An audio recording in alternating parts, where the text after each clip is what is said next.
Hello, everyone. My name is Marcelo Iñiarra. I am based in Buenos Aires, Argentina. I am very happy to be here in this conference of the World Federation of Youth Club. And I will be talking today about the revolution of the emotions. So the image that you are looking in this first slide is a map of emotions on images according a system created by the Florida University. And this is part of the big question. Can we measure the emotions, for example?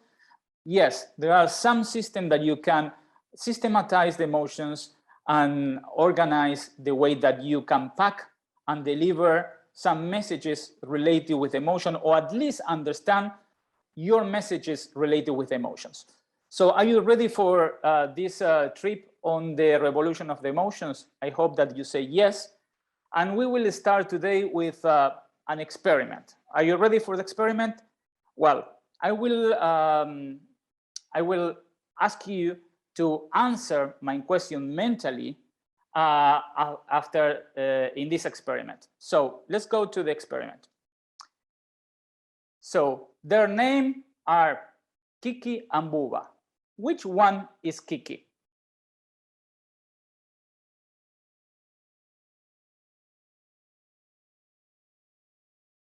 I imagine that in your mind immediately you define which one is Kiki.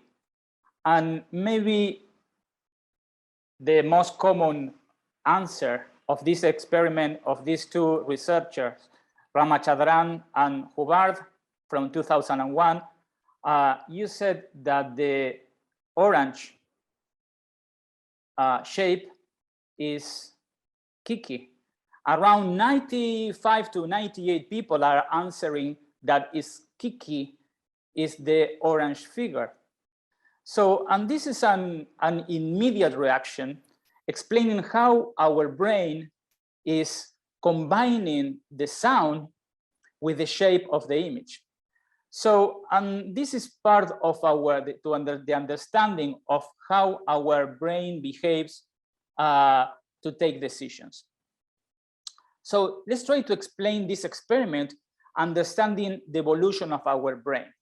So we belong to the genus Homo that came up to the planet 2.5 million ago. And our brain, the evolution of our brain was related with the needs at that time, that we were needing to detect fruits, or we need to detect if the person that was coming to us, it was an enemy, or was a leopard was coming and will be attacking us. So all our brain was related with a kind of natural environment to survive at that time. 70,000 years ago, the Homo sapiens took the control of the planet, and only 12,000 years ago, we had the agricultural revolution. And only 500 years ago, we have the scientific revolution. So the point is, our brain was not designed for the modern life. So it was designed in this evolution of 2.5 million years to survive in the African savanna in natural environments. And this is part of the talk of today, is to try to understand for our supporters in our communications, how we can use the brain understand the brain of our supporters to design more effective ways to communicate with them and send our message across for communication, for fundraising, for engagement, or for change behaviors in our society. So this is the first point that I would like to say to all of you. Our brain was not designed for a modern life. And this comes from Dan Ariely, a behavioral economist that I highly recommend to you to read their books. So when we come back to the experiment of Buba and Kiki, and we say that Kiki, or most of you decided that Kiki was the orange with a very sharp shape, this was an irrational or a rational decision. Basically, it was completely irrational, because we take the decision immediately, because our brain was designed to detect colors and detect and was wired to activate fast reactions in this natural environment. In this context of the modern life, sometimes our brain are affecting the way that we are taking decisions, because basically when we need to detect, for example, fake news, our brain is reacting completely fast and not analyzing all the probabilities that are related with this piece of communication. Just to mention one example related with social media nowadays. So, but this guy, Daniel Kahneman, it was in 2002 was the economy Nobel Prize, and he detected that how are we taking decisions according two operational models in our brain. One was related basically with a system one that it was quick, intuitive, practical, automatical, and emotional system, is that we are taking fast decisions, like with Buba and Kiki. That is we didn't think, we just react. And the second system is a system slow, the thinking is slow, is related with is more slow, rational, logical, deductive, structured. And something that is quite interesting, the two systems can work in parallel. So you work with system one, or you work with the mode of system two. So you can work in parallel with the two systems. So a big part of our of the decision that we are taking in our daily life, that maybe there are hundreds or thousands decisions, are related with system one. So we are, because our brain was designed to take these fast reactions. So, and also the second element that is important is that our brain was defined in this way because our brain, the weight of our brain is around 2% of the weight of our body, but it's consuming 25% of the energy. So our brain was not designed for modern life, and our brain was designed to save energy. So the system one is driven by this fast decision that Daniel Kahneman defining as heuristics, shortcuts or bias. So and I've been working in the past 9 or 10 years in trying to understand how our brain are working, and try to create or design campaign, or understand why some campaigns are working for fundraising, for engagement, for communication. They are much more successful than others, understanding the brain of our supporters. So those heuristics are not working alone. Sometimes are working in combination. So the neuroscientists and the behavioral economists are defining every day different kind of cognitive bias. So in this map, you can see around over 170 different kind of heuristics. And our brain is so complex that that it's difficult that only one bias operates alone. And this is making our life as a designers on decision making processes to inspire people, for example, to act in favor of the youth clubs. You need to understand what bias are operating in different moments and also in different audiences. So another big element of the brain on this introduction is related with emotions. So basically, we have a different kind of classifications of emotions. This is our 7 emotions related with universal facial expression. So this is happy, surprise, contempt, sadness, fear, disgust, and anger. But the one that understood very well and translated in a movie, it was the people from Pixar with the movie Inside Out, that I imagine some of you have seen this movie a few years ago, when they classified only in 5 big areas of emotion that are operating in our brain: joy, anger, disgust, fear, and sadness. So I would like to, maybe this is the, you need to be ready, because maybe this is the most important slide for this session. So basically, if I've been working on the social sector for more than 30 years, and trying to convince the people to cross the line of indifference to make actions in favor for the environment, for social causes, for education, for children, for refugees, for humanitarian causes. But this slide is super powerful in this area. So basically, our brain receives stimuli that could be positive or could be negative. And this is taken by our original brain that is processing this information to send to the limbic system. And the limbic system translates in emotions. So let's come back to the emotions that I presented before: happiness, anger, sadness, fear, and disgust.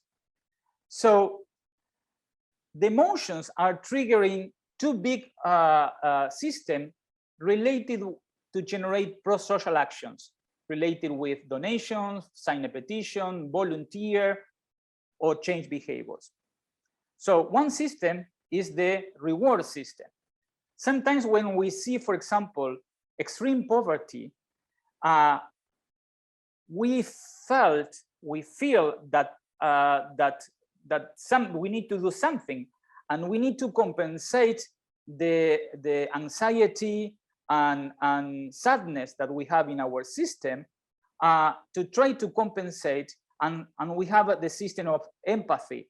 Some empathy is emotional and some empathy is cognitive. Emotional is immediately, is our brain is not thinking, and the cognitive is related with our memory, with our values, and this step is triggering this donation or this pro-social behavior that I mentioned before. So let's recap. This is the reward system that try to organize, stabilize our brain and our emotions internally.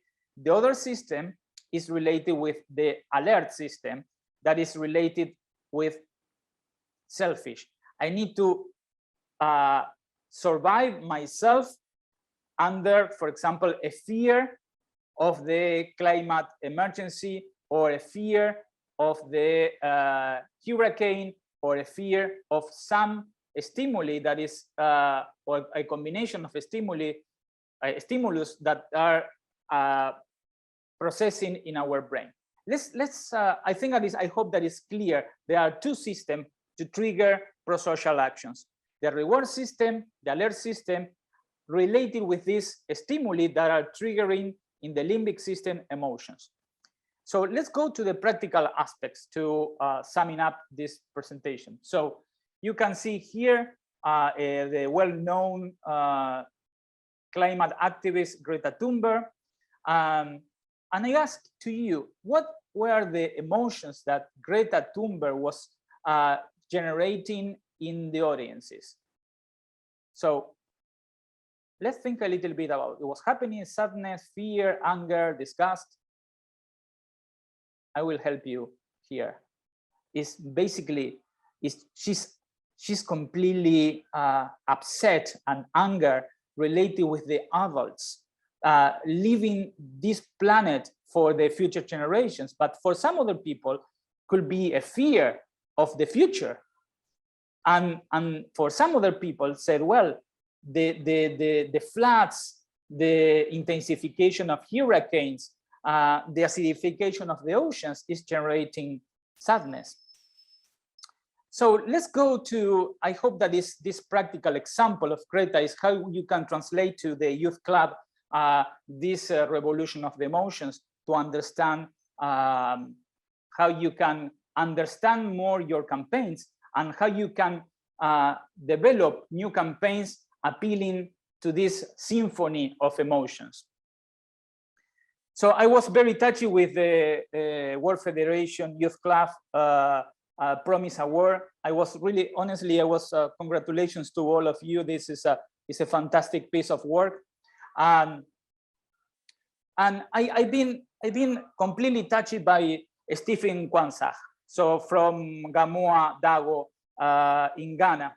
So I don't know if you are familiar with this guy that in 2010 started to try to end extreme poverty in his town, creating different kind of opportunity by education. So and these ones are related with creating opportunity to the access of education from primary school to secondary school, and something that Stephen created was the chance to, for the first time ever, to create access to the university from a few people in his hometown in Gamoa Dago. So the element that we have here are completely different kind of emotions. One is related with sadness, because it's the Gamoa Dago is an extreme poor community, but at the same time, when you see the unbelievable work of Stephen, you are triggering happiness.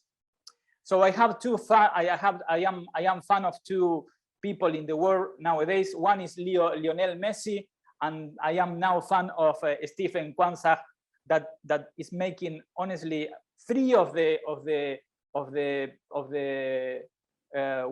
winners of the past year was related with Stephen. So congratulations if you are listening, Stephen. I am your fan. I will be creating your fans club. So to finish this presentation related with emotions and open new frontiers for all of you, I am working with images. I am working with sound, but the element, the stimulus that I am working maybe in more disruptive way is how we can use smell to trigger emotions. I am working with Bruno Mesh, that is a neuroscientist, and in this image you can see how the brain is processing and smell. And the smell don't have the barrier, the filters in our brain like images. So it goes straight to the limbic system and trigger emotions. So, and how we can translate smell in actions? I've been working with many NGOs, and I've been working with Save the Children in Italy, in Rome. And I asked them, I was presenting this idea there, and they say, well, we are already working with smell. And they say, well, for an exhibition in Milano, we were talking about the humanitarian crisis in Syria. And we created the Perfume of War. And this is the Perfume of War that is made like gasoline, and it has a black color. And this is maybe this is the new frontiers on trigger actions and activate people for social causes. Maybe the smell of the youth could be a new frontier for the World Federation of Youth Club. I hope that this presentation inspired you, and I wrote part of this book, Change for Better, of different authors and practitioners in this area of neuroscience and behavioral economics, and you have my contacts. Thank you very much. Muito obrigado. Merci beaucoup. See you, and I hope that this presentation helps you to work in every corner of the planet.